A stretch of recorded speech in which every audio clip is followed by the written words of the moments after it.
If you win, you manifested it. Fantastic. If you lose, you would have spent so much time imagining it that you're really going to want it. And because you're really going to want it in your mind, you're going to be more motivated to work hard than ever before. Most of you do not use your mind for what it's for. You've forgotten how to imagine things. But you cannot close your eyes and vividly imagine. You can't give yourself goosebumps. You can't evoke an emotion in yourself anymore. This is an age-old skill that humans had very recently up till social media. You should be able to close your mind and imagine the life you want to live so viscerally, so to the point where you can taste it, so that this reality, the one outside of your mind, feels like nothing but a prelude, a ramp, which allows you to get where you want to go. The mind is that powerful. If you ask any champion of anything, they always envision themselves as champion all of the time. And the reason they do that is, one, so they feel confident, but two, so that if they don't become champion, they're more angry and more motivated for the next attempt to ensure that they do become champion. So that's the mentality and the mindset you have to have. Your mind is your number one ally in all things. A lot of you have been sabotaged internally by your own mind. Your own psyche is working against you. When you have negative thoughts that prevent you from being the best version of yourself, you should understand that your mind is attempting to betray you, and you should feel disgust because you have enough enemies. There are enough people in that opposing trench trying to destroy you. If you're watching this and listening to this right now, I promise you, if I were to give a button to most humans on this planet, if I were to go up to an average man, 25-year-old man of average income anywhere in the world, and say, if you press this button, this guy's gonna die. And I'll show a picture of you holding your dog, cuddling, being a nice little boy, whatever you're doing. I'll make you look sweet and innocent. I'll say, if you press this button, this guy dies, but you get $100 million. You do understand that 99.9% of people will press that button, right? And they'll take that 100 million without remorse. They won't really think about you very much. And if they do, they'll distract themselves with a Lamborghini and with bitches. That's it. They won't care about you. There's enough people in the opposing trench who are prepared to destroy you for self-interest that the idea of you not having every single part of you on your own side is truthfully sad. You need to be in a better position than that. You cannot allow your own mind to betray you ever. It has to be 100% on side all of the time. Once your mind is on side, once every part of your psyche is on your team, that's when you can go and look for other teammates. You can expand your network of other people whose psyche is all 100% on their side, and you have a unified outlook on the world. Then you can go and get things done. But the idea of self-betrayal is something most of you are struggling with and you didn't even realize. So as a thought experiment, we're going to sit here and I want you to actually think about it. How many times have you doubted yourself? How many times have you didn't feel like doing something you knew you were supposed to do? How many times has your mind tricked you into procrastination or being lazy? How many times has your mind convinced you that it was okay to fail and lose even though you didn't try your best? How many times have you sought comfort in excuses? How many times have you betrayed yourself? Don't worry about your enemies attempting to crush you. That's another conversation. If you actually analyze most of your failures, you're going to see the majority of them come from self-sabotage. And once you're in a position like me where you never betray yourself, where your mind never lets you down, ever. My mind knew exactly what I had to do. I did not miss a single day's training. I did not lose my mind. I did not go mental. I did not have a breakdown. I acted exactly as I was supposed to act. I was fully professional in all things. I got as much work done as I could possibly do. I was extremely productive. I used the experience for what it was. My mind never betrayed me. If you listen and look back on most of your failures, you're going to see that it was your own mind that betrayed you. It wasn't your enemies that tricked you. It wasn't your enemies that outmaneuvered you or outsmarted you. Most of you are not yet at high enough echelon to even have enemies of caliber. You were simply self-betraying. And until you identify that pattern and get yourself in the habit of ensuring that is impossible, then you're always going to lose against people who fully believe in themselves. You know, one of the things that stupid people have that makes stupid people quite successful sometimes is irrational self-belief. And the smarter you are, sometimes the harder it is to irrationally believe in yourself. But if you're dumb enough, you can be arrogant enough to have this irrational self-belief, and you will see some people be very successful and you say, how is this idiot successful? Because they're so stupid that they don't consider the idea of failure. Their mind isn't advanced enough. They are not cognitive enough to consider betraying their own being. They only see outside. They don't self-reflect. If you're intelligent enough to self-reflect, you need to do it so that you can come up with feedback so that you can constantly improve, but be very aware of the trouble that can come from a mind that's not 100% on your side. My mind is 100% on my side in all ways. If I have to do something difficult, even if my body can't do it, my mind believes I can do it all the time. And you'd be amazed how much of life, even in the physical realm, is mental. If you believe you can run a marathon, you can run a marathon. If you don't believe you can run a marathon, you can't run a marathon. Because a marathon is hard. And by believing in it, by truly believing you can do it, then you will your body to a different level than if you don't believe you can do it. It's the same with absolutely all things, including making money, including the gym, including dealing with mental struggle. Anxiety is self-betrayal. Panic is self-betrayal. Procrastination is self-betrayal. Laziness is self-betrayal. Lacking motivation is self-betrayal. All of these things are self-betrayal. Most of you, your largest enemy on the planet today is yourself. You are the one who is destroying your own prospects because you don't have your own mind under control. And one of the things that's crazy about the world is your mind is one of the few things you can control. You can't control very much else. You can only control your mind. It's the only thing you have control over. So if you don't control it absolutely, you're going through life with no control over anything. You don't control your own mind, which means by extension, you do not control your life. You do not control your woman. You do not control the weather.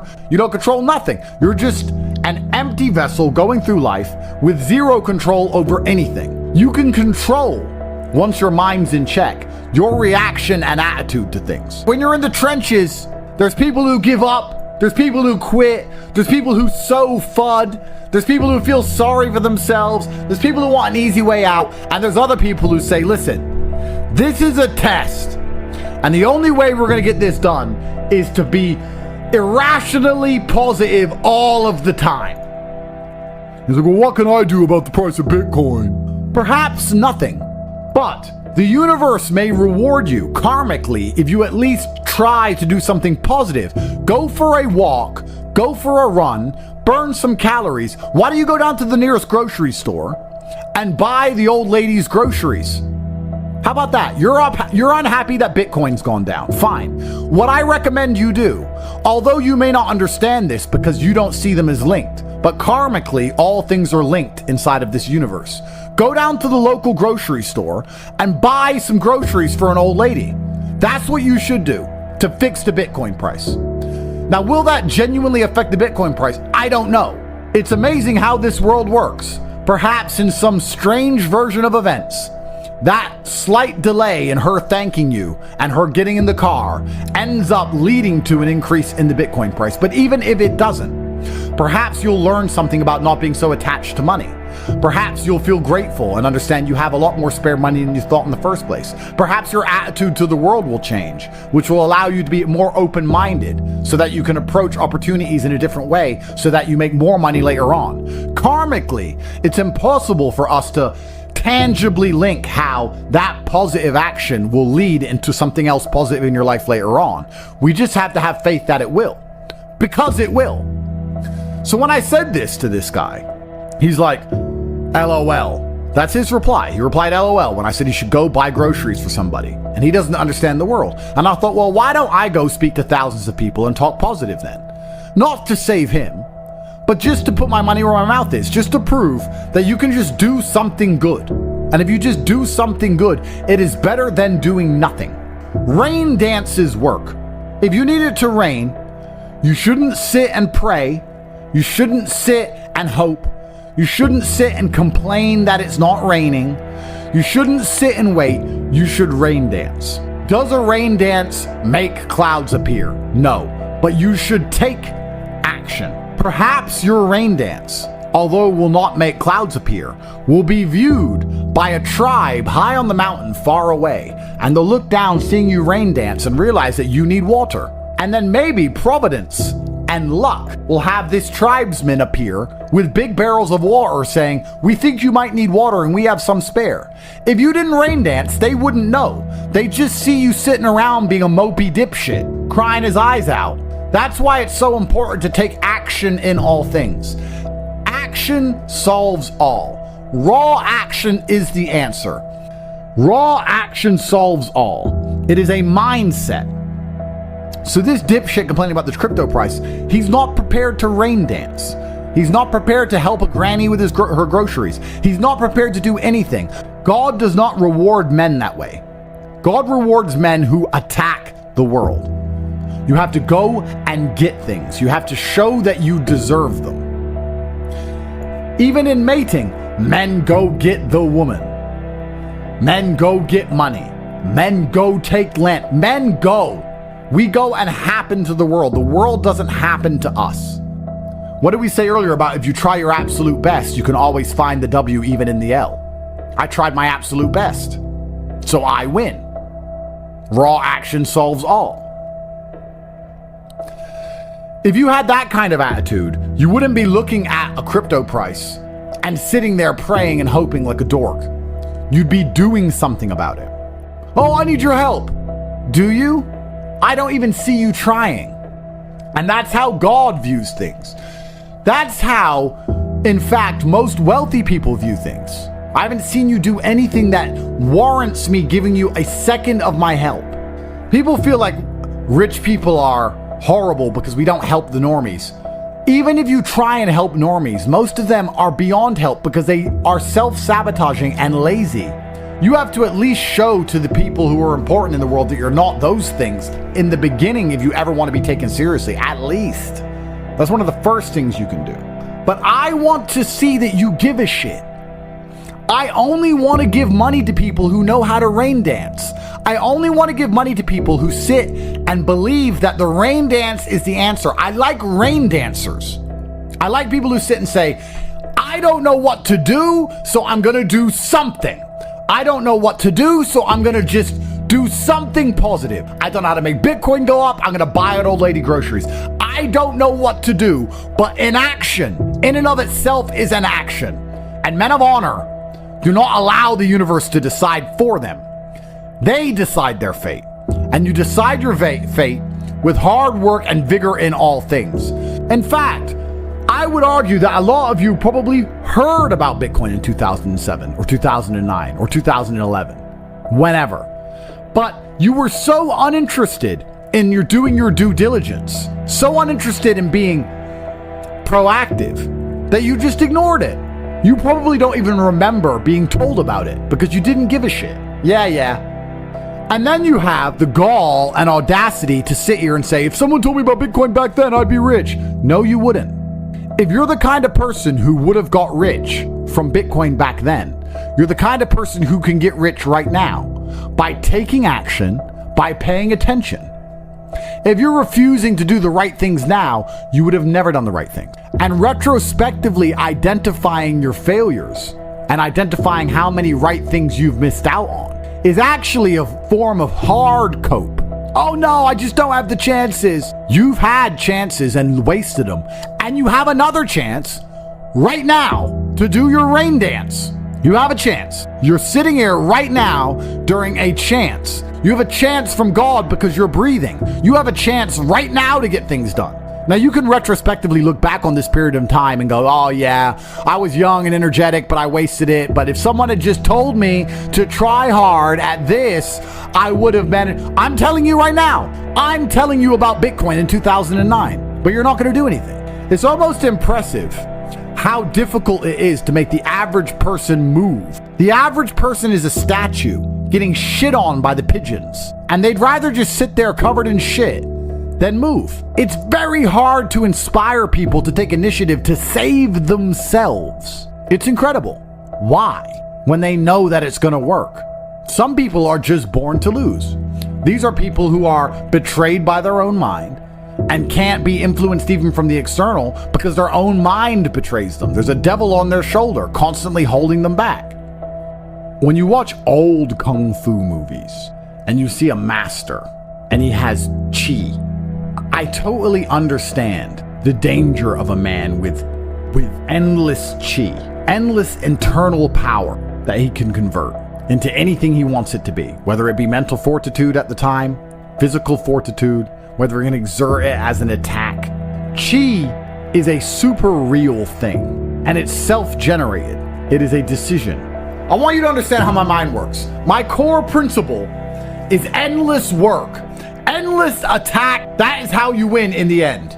You never give up and you endlessly persevere. It's hard to destroy the man who endlessly perseveres. Perseverance is the key. It is very easy to accept an L when you've tried your best. It's easy. The reason I don't like that saying, well, as long as you tried your best, is because most people don't try their best. If you do try your best, it's very rare you fail. In fact, it's nearly impossible. People say it's okay to lose if you tried your best. The secret to the universe is if you try your best, you hardly ever lose. It takes some freak accident or the will of God to ensure that you don't pull it off if you actually try your best. And on the few scenarios that's happened in my life, I'm happy to take the L because I can say I couldn't have tried any harder. I done my absolute best. I know I did my best. I can't try any harder. God knows more than me, and he decided that things have to be slightly different right now. That's fine. It's easy to take the L if you try your best. So if you try your best, you never feel the bitter sting of regret. You never feel the dark rankness. You never taste failure. It's never in your mouth. It's never lucid. It's never tangible. Because you approached the scenario with absolute vigor. And truthfully, effort is a muscle, like everything else. The more you exercise it, the better it becomes. So even if you try for 100% for something and fail, you've exercised your effort muscle, which means you haven't failed because you've learned something and become better at giving effort to things. You've become better at being concentrated on a task. So it's nearly impossible to fail in these scenarios. A lot of sayings are overused, never a failure, always a lesson. And that's what's annoying about it, because it's true, but it's rarely applicable. You guys will say it's never a failure, it's always a lesson, when you didn't even try. That's wrong. That's a failure. But if you absolutely try your best, then it is a lesson, and there are benefits, right? It's like going for a PB in the gym. You may not get the PB, but your muscles get stronger because you tried so hard. That's how every single task should be approached. I'm trying to lift as much as possible. Perhaps I failed, but because I tried so hard and I strained so hard, my muscles ache and I got stronger anyway. Meaning I did not fail at the task of becoming stronger. There were tangible benefits to my effort in and of itself. Making things happen is the masculine essence to how you should approach the world. Work harder than ever before to be monumentally rewarded more than ever before. It's also about pleasing the universe and showing that you are prepared to put your concentrated calories, the calories you consume, you're prepared to put them into something. You're only going to be rewarded if you differentiate yourself from the crowd via effort. A lot of people don't know how to try anymore, but we are not like that. We know better. We know how to try. That's why we always endlessly win. You should feel genuinely worried about wasting a single second, because you can't let the winners keep dunking on you. I've spoken at length about how the world is getting harder and harder. This is true. This is easy to observe. Everybody knows it. There are people out there in the world who are going to try hard to change that dynamic because they don't believe they can ever be rich. There are people who are going to sit and say, I don't want the rich to get richer and the poor to get poorer because I'm poor. And there's other people who sit and say, I like it this way. I like this challenge. I like that the game is rigged because now if I get rich, I get richer. That's how rich people think. Winners think, I have no problem with the rich getting richer and the poor getting poorer because I'm going to be one of the rich ones. Losers think, no, we need to spread it all out. If you accept the rich will get richer and the poor will get poorer, then you need to be prepared to do whatever it takes to win the game. Just like a video game. The harder the level, the greater the difficulty, the larger the high score at the end. I mean, you should try every day anyway. But let's assume you're the kind of person who can't try every day because you don't have that grit and consistency. If you're not going to pull your finger out now and finally try in these few days, when are you going to try? When are better chances going to come? Because they're actually right in front of you. This is a huge, important period in your life when it comes to your success and your finances. If you're not going to try now, when are you going to try?